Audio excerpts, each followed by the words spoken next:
নীলা বিয়ের রাতে জানতে পারে সে আশিকের দ্বিতীয় স্ত্রী। এমনকি বিয়ের রাতে প্রথমবার যখন সে শ্বশুরবাড়ি যায় তখন তাকে অভ্যর্থনা জানায় আশিকের প্রথম স্ত্রী ঐথে। তখন নীলা কিছু জানতো না। শ্বশুরবাড়ি যাওয়ার পর তার শাশুড়ি যখন অথৈকে দেখিয়ে নীলাকে বললেন, ও হচ্ছে তোমার বড় বোন, আশিকের প্রথম স্ত্রী আর আমার বড় বৌমা। তখন নীলার মাথায় আকাশ ভেঙে পড়ে।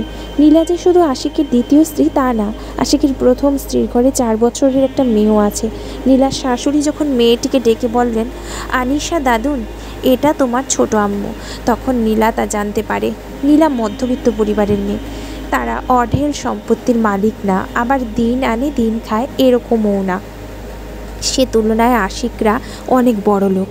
নীলার বাবা বেশ কয়েকবার নীলার বিয়ের ব্যর্থ প্রচেষ্টার পর যখন আশিকের পরিবার থেকে নীলার জন্য বিয়ের প্রস্তাব পেলেন তখন তিনি যেন আকাশের চাঁদে হাতে পেয়েছিলেন। নীলার সেরকম মতামত না নিয়ে বিয়েতে রাজি হয়ে গিয়েছিলেন। নীলাকে বলেছিলেন, রাজি হয়ে যা মা, এত বড় ঘর থেকে প্রস্তাব আসছে, না করি কি করে। নীলা ছোটবেলায় মাকে হারিয়েছে, সৎমার ভালোবাসা পায়নি।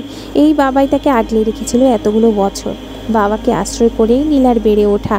তাই সেদিন বাবার মুখের দিকে তাকিয়ে আর কিছু বলতে পারেনি, রাজি হয়ে গিয়েছিল এই বিয়েতে।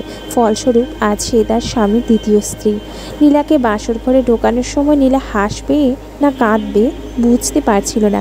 বিয়ে নিয়ে 8-10টা মেয়ের মতো তারও অনেক স্বপ্ন ছিল। তার সুন্দর একটা সংসার হবে, কষ্টগুলো ভাগাভাগি করার মতো একটা মানুষ হবে। এই স্বপ্ন নীলা ছোট থেকেই দেখত। আজ তার বিয়ে হলো ঠিকই, কিন্তু তার সংসার করতে হবে এমন স্বামীর সাথে যে কিনা আগে থেকেই বিবাহিত। নীলার বুক ফেটে কান্না আসে, কোনো মতে আটকে রাখে সে। অনেকক্ষণ বসে থাকার পর আশিক ঘরে আসে। নীলাকে গ্রাহ্য না করে বাথরুমে চলে যায়। কিছুক্ষণ পর কাপড় পাল্টে বের হয়ে এসে নীলাকে বলে, এখনও এভাবে বসে থাকার মানে কি? যাও চেঞ্জ করে আসো। নীলা কিছু না বলেই উঠে যায়। ফ্রেশ হয়ে এসে দেখে আশিক বাতি নিভিয়ে শুয়ে পড়েছে। নীলা কি করবে বুঝতে পারছে না। এই স্বামীর উপর পূর্ণ অধিকার তার নেই, আরেকজন দখল করে আছে সেই স্থান। নীলা কিছু না বলে দাঁড়িয়ে থাকে।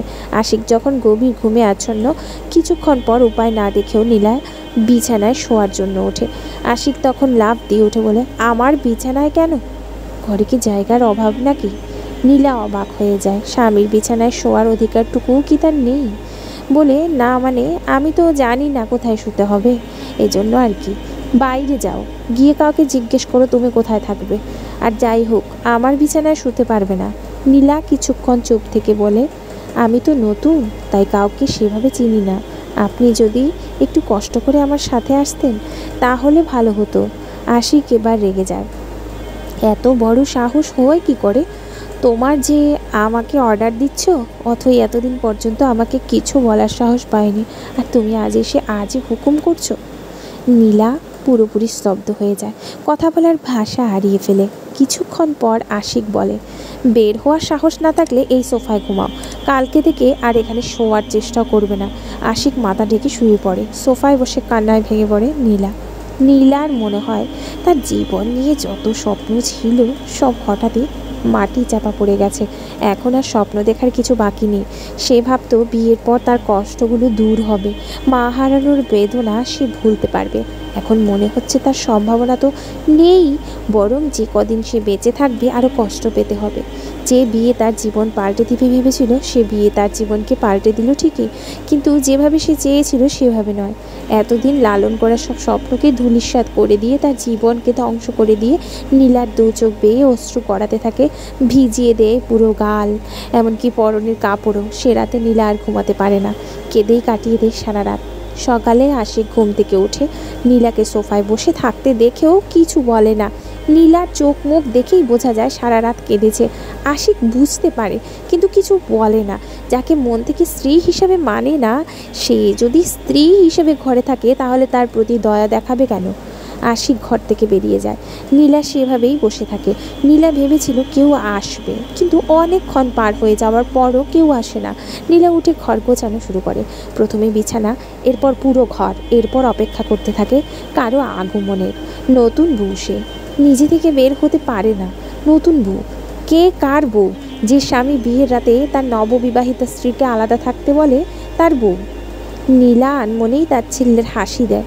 বেশ কিছুক্ষণ এভাবে বসে থাকার পর আশিকের প্রথম স্ত্রী অথই ঘরে এসে নীলাকে বলে, আসো নাস্তা করবে। নীলা কিছু বলে না, অথই পিছু পিছু বেরিয়ে আসে। ডাইনিং টেবিলে নীলার শাশুড়ি আশিক ও তার মেয়ে আনিশা বসা ছিল। নীলাকে আসতে দেখে আশিক তার মাকে বলে, এই মেয়েকে থাকার জায়গা দেখাওনি কেন? কাল রাতে আমার ঘরে থেকেছে কেন? আশিকের এরকম কথায় অপ্রশস্ত হয়ে যায় তার মা। অথই নীলা চুপচাপ দাঁড়িয়ে থাকে।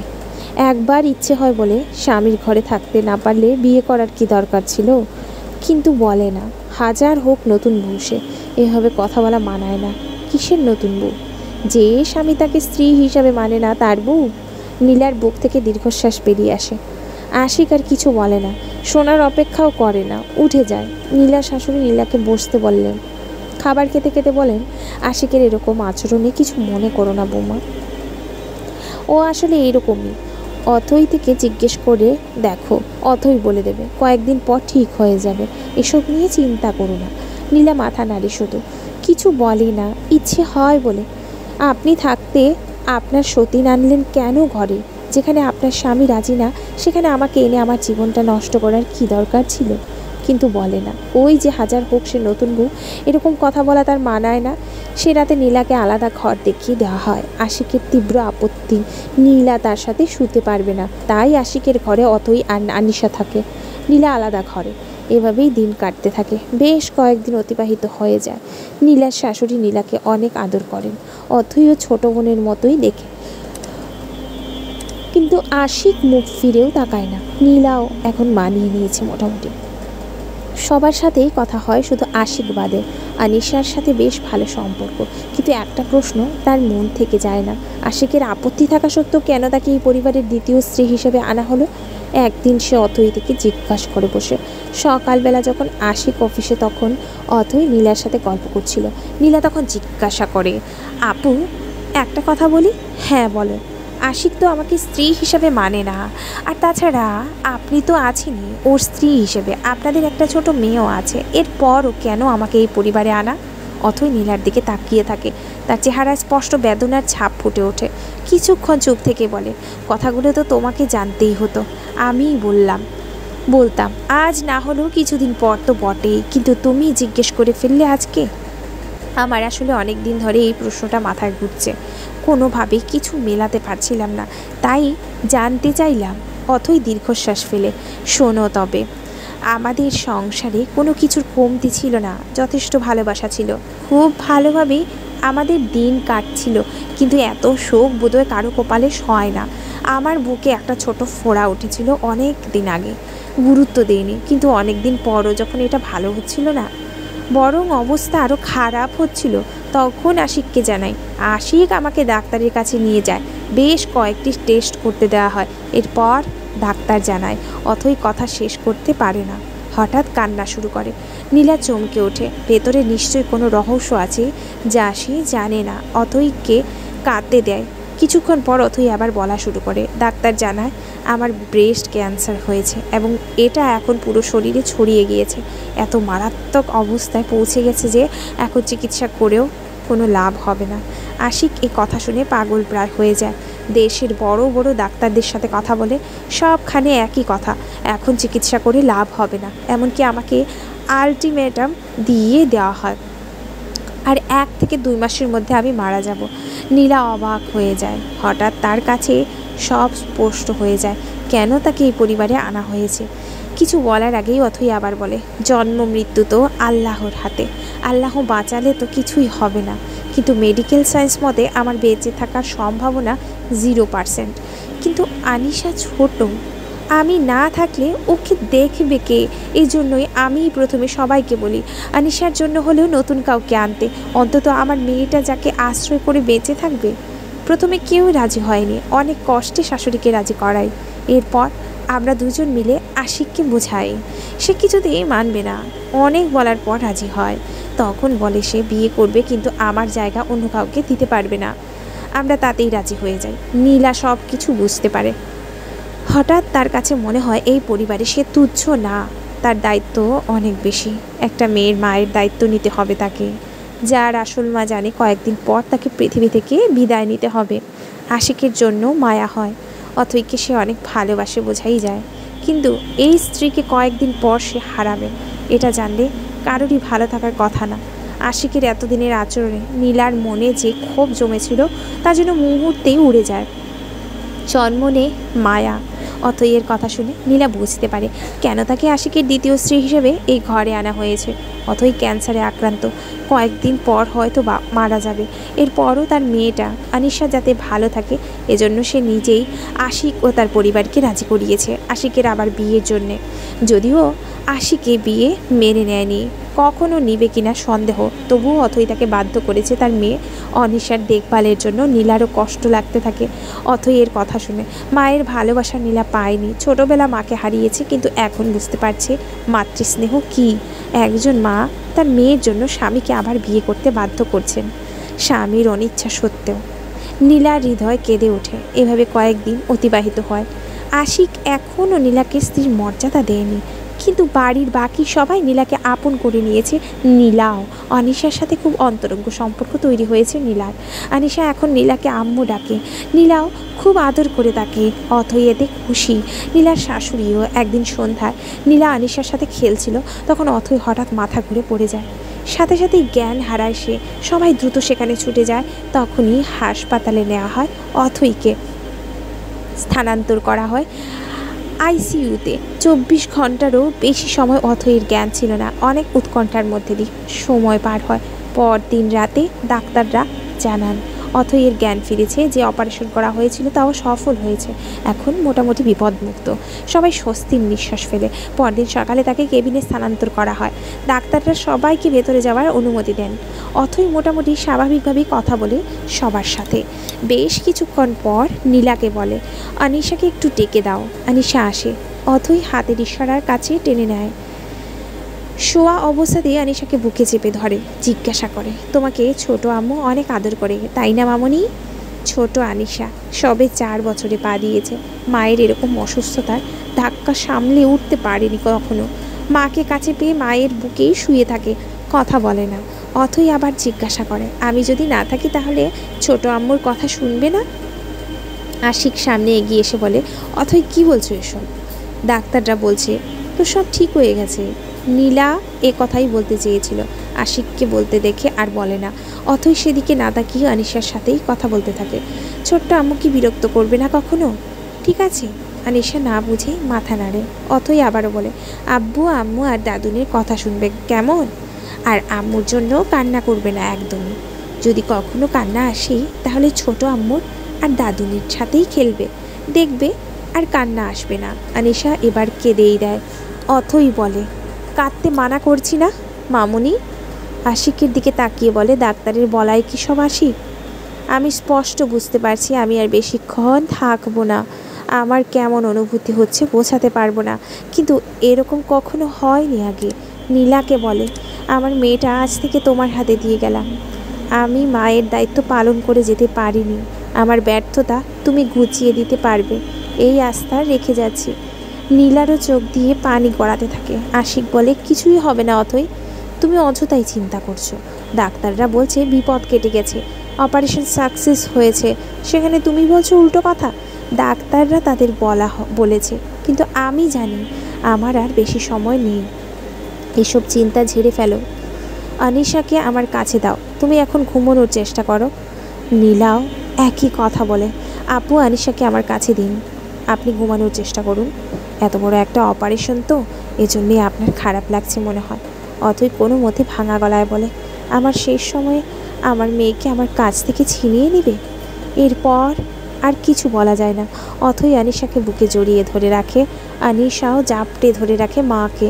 অথৈ জিজ্ঞাসা করে, আনিশা মামুনি, আম্মুকে প্রমিস করো যে তুমি আমার জন্য কাঁদবে না, না হলে কিন্তু আম্মু অনেক কষ্ট পাবে। আনিশা কাঁদতে কাঁদতে বলে, কাঁদবো না, কিন্তু তুমি কোথায় যাবে আম্মু? আমিও যাব তোমার সাথে। অথৈ অনিশার মাথায় হাত বুলিয়ে দেয়। এই বোকা মেয়ে, কাঁদছো কেন? আমার মামুনিটা না অনেক চালাক, চালাক হলে কি কেউ এভাবে কাঁদে? আনিশা আরও কেঁদে দেয়। অথৈ বলে, আম্মুকে শক্ত করে জড়িয়ে ধরো মামুনি। আনিশাকে বুকে চেপে রাখে অথৈ। কিছুক্ষণ পর হঠাৎই কেশে ওঠে সে, কাশির সাথে রক্ত বেরিয়ে আসে। এরপরই নিস্তেজ হয়ে যায় নীলার। চিৎকার করে অনিশাকে অথৈয়ের কাছ থেকে সরিয়ে আনে। আশিক দ্রুত ডাক্তার ডেকে আনে। ডাক্তার এসে অথৈকে পরীক্ষা করেন। এরপর বলেন, আমরা দুঃখিত, তিনি আর নেই। গগন বিদারী চিৎকার দেয় আশিক। আনিশাকে জড়িয়ে ধরে নীলাও। আনিশাকে বুকে চেপে ধরে পৃথিবী থেকে চলে যায় অথৈ। আর অথৈয়ের মৃত্যুর পর অনিশাকে সর্বপ্রথম টেনে নেয় নীলা। আশিকের মনে হয় মাতৃত্বের দায়িত্বটা যেন এভাবেই হাত বদল হয়েছে। আনিশাকে নিয়ে নীলাও তার শাশুড়ি বাসায় ফিরে আসে। জানাজা ও দাফন কাজ শেষ করে আশিকের বাসায় আস্তে আস্তে রাত হয়ে যায়। আনিশা তখন থেকে থেমে থেমে কাঁদছে। আশিক বাসায় আসার পর আশিকের মা আশিককে আলাদা ডেকে নিয়ে বলেন, দেখ আশিক, এখন আমি আর কিছু শুনতে চাই না। আজ রাতে তুই তোর ঘরে আনিশা আর নীলাকে নিয়ে শুবি। তুই মানিস আর না মানিস জানি না, কিন্তু নীলা তোর স্ত্রী, আর সেজন্য না হোক অন্তত তোর মেয়ের দিকে তাকিয়ে হলেও তুই এখন মানা করতে পারবি না। যদি না করিস তাহলে আনিশার ক্ষতি হবে। আর করো না, ও এখন অনেক ছোট, আর নীলার উপর আমার পূর্ণ বিশ্বাস আছে। নীলাই আনিশার মাতৃত্বের দায়িত্ব নিতে পারবে। এতে হয়তো আনিশাও এই শোক কাটিয়ে উঠবে। আর তুই যদি না মানিস তোর মেয়ের কি হবে বুঝতেই পারছিস। আমিও অনেক কষ্ট পাবো। আশিক কথাগুলো শুনে অথৈকে সে অনেক ভালোবাসত, অনেক। সে জায়গা অন্য কাউকে দিতে পারবে না, কিন্তু আনিশার জন্য হলেও তাকে মেনে নিতেই হবে বলে ওকে পাঠিয়ে দিও। রাতের বেলা আশিকের ঘরে বিছানার দুপাশে আশিক আর নীলা শোয়, মাঝে আনিশা। নীলাকে জড়িয়ে ধরে আনিশা ঘুমিয়ে যায়। অথৈকে হারিয়ে আশিক অনেক ভেঙে পড়েছে। ভাবতে থাকে, অথৈ ছাড়া অন্য কোনো মেয়ের কথা আমি কখনো চিন্তাও করিনি, আর আজ আমার পাশে আরেকজন ঘুমোচ্ছে, সে আবার অথৈয়ের জায়গা নেবে। আমি কিভাবে এটা মেনে নিব? আর না নিয়েই বা উপায় কী? আমার মেয়ের জন্য হলেও আমাকে মেনে নিতে হবে। আশিকের চোখ দিয়ে পানি বের হয়ে আসে। নীলাও ভাবতে থাকে, বিয়ে নিয়ে আমার অনেক স্বপ্ন ছিল, স্বামীকে নিয়েও, কিন্তু এই স্বামীর ঘরে এসে ভেবেছিলাম সব বেঁচতে গেছে। তবু আশা করতাম একদিন স্ত্রীর অধিকার ওর থেকেই পাবো। আজ পেয়েও গেলাম, কিন্তু এভাবে কি চেয়েছিলাম? আরও ভালোভাবে কি পেতে পারতাম না? এভাবে পেতে হবে জানলে তো আমি এই অধিকার পেতেই চাইতাম না। এরকম ভাবনাতেই সারা রাত কাটিয়ে দেয় দুজন। এপাশ ওপাশ করতে দেখে দুজনই বুঝতে পারে অপরজন ঘুমিয়ে নেই, কিন্তু কেউ কিছুই বলে না। অভিশপ্ত রাতটা এভাবেই কেটে যায়।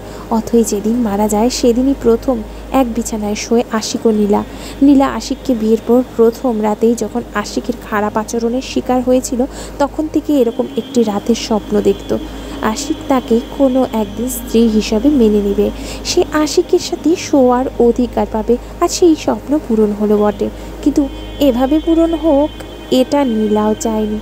আশিকের প্রথম স্ত্রী অথৈ পৃথিবী থেকে বিদায় নিয়েছে বলেই হয়তো আজ সে এই অধিকার পেয়েছে। নীলা এই কয়েকদিনে পুরো পরিবারটিকে অনেক আপন করে নিয়েছিল, বিশেষ করে আনিশাকে। সে সিদ্ধান্ত নেয় আশিক তাকে স্ত্রী হিসাবে মানুক আর না মানুক, আনিশার জন্য সে সব মেনে নিবে। অথৈ মৃত্যুর আগে বলে গিয়েছিল নীলাই আনিশাকে দেখে রাখতে পারবে। অথৈয়ের কথা সত্য, প্রমাণ করতেই হবে। আশিক স্ত্রী হারানোর শোক কাটিয়ে উঠতে পারেনি, তার উপর আবার তার প্রিয়তমা স্ত্রীর জায়গা এখন নীলাকে দিতে হবে। সে এটা কিছুতেই মানতে পারবে না। আবার আনিশার জন্য না মেনেও উপায় নেই, কি করবে বুঝতে পারে না সে। সকালে উঠে আনিশা আবার কান্না শুরু করে। নীলাই তাকে থামায়। আশিক শুধু দেখে নীলার সাথে আনিশার অন্তরঙ্গতা, কিন্তু কিছু বলে না। সে সিদ্ধান্ত নেয় আনিশার জন্য হলেও নীলাকে তার মেনে নিতে হবে। এভাবে বেশ কয়েকদিন অতিবাহিত হয়। আনিশা এখন অথৈয়ের মারা যাওয়ার কথা ভুলে গেছে। নীলাকেই মা ডাকে। নীলাও তাকে আপন মেয়ের মতোই স্নেহ করে। একবারের জন্য ভাবে না আনিশা তার মেয়ে নয়, তার স্বামীর মারা যাওয়া প্রথম স্ত্রীর মেয়ে। এদিকে আশিক এখন নীলার সাথে টুকটাক কথা বলে, কিন্তু প্রয়োজনের বাহিরে কোনো কথা বলে না। কিন্তু পরিবারের প্রতি নীলার ভালোবাসা, বিশেষ করে তার মেয়ে ও মায়ের প্রতি আলাদা যত্ন দেখে আশিক মুক্ত না হয়ে পারে না। এমনকি তার প্রতিও নীলা কোনো অযত্ন করে না। মাঝে মাঝে আশিকের মনে হয় নীলার যোগ্য সম্মান সে দিচ্ছে না, কিন্তু পরোক্ষ নিয়ে আবার অথৈয়ের কথা মনে পড়ে গেলে সে এই ভাবনা থেকে সরে আসে। একদিন আশিকের মা আশিককে ডেকে বলেন, তুই কি দেখিস না নীলা এই পরিবারের জন্য কত কিছু করছে? এরপরও কি তোর মনে হয় না তুই নীলার প্রতি অবিচার করছিস? মেয়েটাকে কষ্ট দিচ্ছিস তোর আড়ালে, এমনকি আমার আড়ালে ও ঠিকই চোখের পানি ফেলে, কিন্তু কষ্টটা প্রকাশ করে না, ভেতরেই চেপে রাখে। আচ্ছা আশিক, তোর কি একটু খারাপ লাগে না মেয়েটার জন্যে, যে তোর মেয়ের জন্য এভাবে পড়ে আছে, তার সাথে তুই এরকম করছিস? আশিক বলার মতো কিছু পায় না। এ কথাগুলো সেও ভাবে নীলার জন্য তারও কষ্ট হয়, কিন্তু কিছু করতে পারে না। আশিককে চুপ থাকতে দেখে তার মা আবারও বলেন, এসব এবার বন্ধ কর। আমি বলি কি, তোরা কয়েকদিনের জন্য কোথাও বেরিয়ে আয়, অনিশারও ভালো লাগবে আর তোরাও হয়তো স্বাভাবিক হতে পারবি। আশিক বলে, এটা আমি করতে পারবো না। তোর মেয়ের জন্য হলেও তো করবি নাকি? মেয়েটা এত অল্প বয়সে এত বড় একটা ধাক্কা খেয়েছে, এখন যদি ওকে এক জায়গাতে একই নিয়মে আটকে রাখিস তাহলে ওর মানসিক বিকাশেরই সমস্যা হবে। আশিক আর কিছু না বলে চলে যায়। রাতের বেলা জানায় পুরো পরিবার নিয়ে ঢাকার বাইরে যাবে। আশিক যখন নীলাকে বলে, কাপড় চোপড় গুছিয়ে নাও, কাল রাতে বাইরে যাচ্ছি, তখন নীলা রীতিমতো চমকে ওঠে, বলে, বাহিরে মানে? কোথায় যাবেন? 4-5 দিনের জন্য যাচ্ছি। সে আন্দাজে কাপড় নিও, আনিশার কাপড় গুছিয়ে দিও, আমারগুলো আমি বের করে রাখবো। আশিক আর কিছু না বলে বের হয়ে যায়। নীলা তার শাশুড়ির কাছ থেকে জানতে পারে তারা কক্সবাজার যাচ্ছে। অবাক হয়, আবার খুশিও হয়, কিন্তু প্রকাশ করে না। পরদিন রাতে আশিক, নীলা, আনিশা ও আশিকের মা কক্সবাজারের উদ্দেশ্যে রওনা হয়। যাত্রাপথে আশিক নীলার সাথে কোনো কথা বলেনি। আনিশার 2-1 কথার জবাব দিয়েছে, পুরো রাস্তা চুপ ছিল। পরদিন সকালে তারা কক্সবাজার পৌঁছয়। আশিক হোটেলে গিয়ে 2টো রুম ভাড়া নেয়। বিকেলে সবাই সাগর পাড়ে হাঁটতে যায়। আশিকের মনে পড়ে অনেক বছর আগে তার বিয়ের পরপরই সে এখানে এসেছিল অথইকে নিয়ে। আজ এত বছর পর আবার আসলো, কিন্তু সাথে অথই নেই। আর কখনো অথই তার পাশে থাকবে না। আশিক ভাবে, যদি আজ অথই থাকতো তাহলে কত ভালো হতো। সাথে যে তার বর্তমান স্ত্রী নীলা আছে সে কথা আশিক বেমালুম ভুলে যায়। সন্ধ্যের আগে তারা আবার হোটেলে ফিরে আসে। নীলা তখন সামনে নেই, অন্য রুমে শাশুড়ির সাথে কথা বলছে। তখন আনিশা আশিককে বলে, আচ্ছা বাবা, আম্মু আজকে কান্না করেছে কেন? কখন কান্না করেছে তোমার আম্মু? ওই যে আমরা যখন বিকেলে ঘুরতে গেলাম তখন তো আম্মু কাঁদছিল। আমি জিজ্ঞাসা করেছিলাম, কিন্তু আম্মু বলেনি, বলেছে চোখে পোকা ঢুকেছে। আশিক নীলার কষ্ট বুঝতে পারে। মেয়েটাকে সে উপেক্ষা করছে শুরু থেকেই, এতে কষ্ট পাওয়াই স্বাভাবিক। কিন্তু কেন করছে সে? একটা মেয়ের জীবন নিয়ে অনেক স্বপ্ন থাকে, নীলারও হয়তো ছিল, কিন্তু আশিক তা নিজ হাতে ধ্বংস করছে। তীব্র অনুশোচনা হয় নিজের প্রতি, কিন্তু কিছু বলতে পারে না। আনিশা আবার বলে, তুমি আম্মুর সাথে এত কম কথা বলো কেন? আম্মু তো এজন্য কষ্ট পায়। কম কথা কোথায় বলি মামুনি? বলি তো। আনিশা কাঁধ ঝাঁকিয়ে বলে, কি জানি। তাহলে আম্মু কান্না করলো কেন? আনিশা চলে যায়। আশিকের তীব্র অপরাধ বোধ হয়। বিছানা থেকে উঠে বারান্দায় চলে যায়। হঠাৎই 2 চোখ দিয়ে পানি গড়াতে থাকে। কিছুক্ষণ পর নীলা রুমে এসে আশিককে দেখতে না পেয়ে বারান্দায় যায়। গিয়ে দেখে আশিক কাঁদছে। নীলা কিছুক্ষণ চুপ করে থাকে, এরপর কাছে গিয়ে বলে, কি হয়েছে, কাঁদছেন কেন? নীলার আওয়াজ শুনে আশিক চমকে উঠে চোখ মুছে নীলার দিকে তাকিয়ে বলে, কিছু না। এখানে এসেছো কেন? কিছু বলবে? আপনাকে রুমে না পেয়ে আসলাম। কাঁদছেন কেন? কিছু হয়েছে?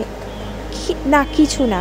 নীলা বলে, আমাকে নিয়ে আসতে হয়েছে দেখে কষ্ট হচ্ছে? আমি তো জোর করিনি আসার জন্য।